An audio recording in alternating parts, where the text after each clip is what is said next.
আসসালামু আলাইকুম দর্শক, এ কথা তো সত্য। আওয়ামী লীগের সময় ডিজিএফআই বা সামরিক গোয়েন্দা সংস্থার মতন রাষ্ট্রীয় প্রতিষ্ঠানগুলো গণমাধ্যম নিয়ন্ত্রণ করত, এটা ওপেন সিক্রেট। কিন্তু গণমাধ্যম নিয়ন্ত্রণের প্যাটার্ন চেঞ্জ হয়েছে। এখন রাষ্ট্রীয় গোয়েন্দা সংস্থাগুলো নয়, সরাসরি এখন গণমাধ্যম নিয়ন্ত্রণ করছে ছাত্র সমন্বয়করা। এমন অভিযোগই এখন প্রতিষ্ঠিত হচ্ছে। অভিযোগ আগে ছিল, কিন্তু সেগুলো এখন প্রমাণিত হচ্ছে। এবং সময় টেলিভিশনের 5 জন সাংবাদিককে চাপ প্রয়োগের মাধ্যমে চাকরিচ্যুত করার যে অভিযোগ উঠেছিল বৈষম্য বিরোধী ছাত্র আন্দোলনের সভাপতি হাসনাত আবদুল্লাহ বিরুদ্ধে, তিনি যদিও তা অস্বীকার করেছিলেন, কিন্তু তা সত্য প্রমাণিত হয়েছে। এবং সময় টেলিভিশনের বিনিয়োগকারী প্রতিষ্ঠান সিটি গ্রুপ, যেই সিটি গ্রুপ অফিসে হাসনাত আবদুল্লাহ বেশ কয়েকজন ছাত্রদেরকে নিয়ে চাপ প্রয়োগ করেছিলেন তাদেরকে চাকরিচ্যুত করার জন্য, সেই সিটি গ্রুপের চেয়ারম্যান তিনি স্বীকার করেছেন, হ্যাঁ, তাদের চাপের পরিপ্রেক্ষিতেই সময় টিভির 5 সাংবাদিককে বরখাস্ত করা হয়েছিল। এবং এএফপিতে যখন, আন্তর্জাতিক বার্তা সংস্থা এএফপিতে যখন এই সংক্রান্ত রিপোর্ট প্রকাশিত হলো, তখন আমরা দেখলাম যে হাসনাত আবদুল্লাহ সরাসরি অস্বীকার করেছিলেন।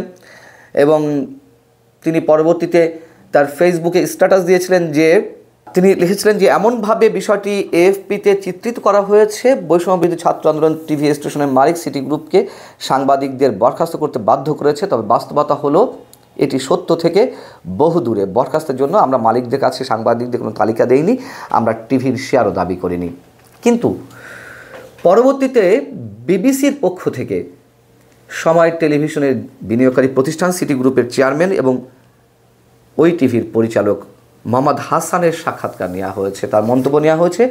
সেখানে তিনি কি বলছেন? সেখানে মোহাম্মদ হাসান বলছেন যে 17 বা 18 ডিসেম্বর বিকেলের দিকে সমন্বয়ক পরিচয়ে কয়েকজন আমার সঙ্গে দেখা করতে চান। আমি একটি মিটিংয়ে থাকায় অপেক্ষা করতে বললেও তারা তাদের আর্জেন্সির কথা জানান। দেখা করার পর তারা মৌখিকভাবে কয়েকজনের নাম উল্লেখ করে জানান যে তারা 5 আগস্টের আগে যেমন রিপোর্টিং করেছিলেন এখনও তেমনটাই করছেন। ওনারা বলেন এদেরকে এখানে রাখা যাবে না।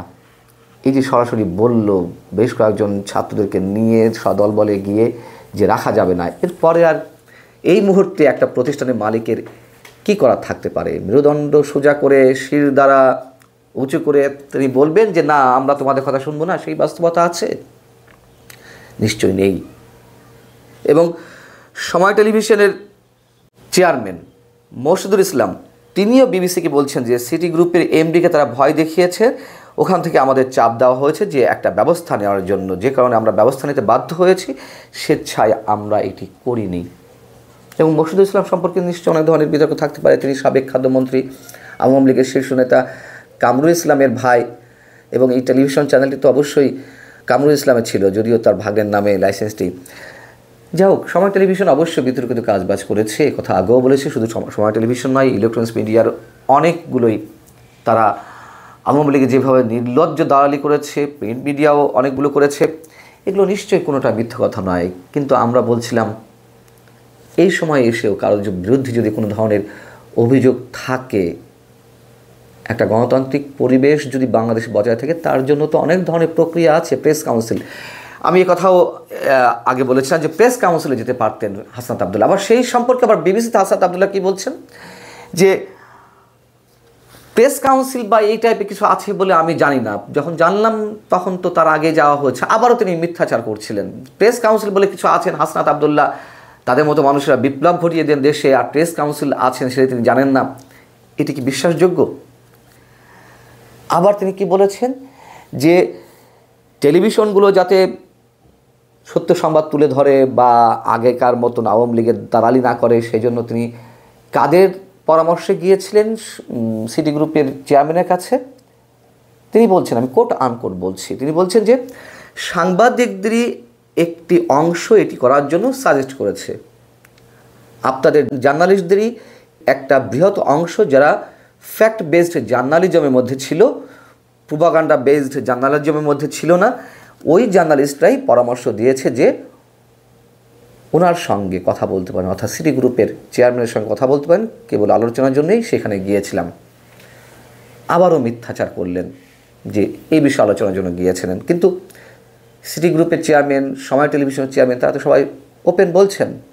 এর চেয়ে আর বড় প্রমাণ আর কি থাকতে পারে, তারা স্বীকার করেছেন। এবং এখানে আরও একটি বিষয় প্রণিধানযোগ্য,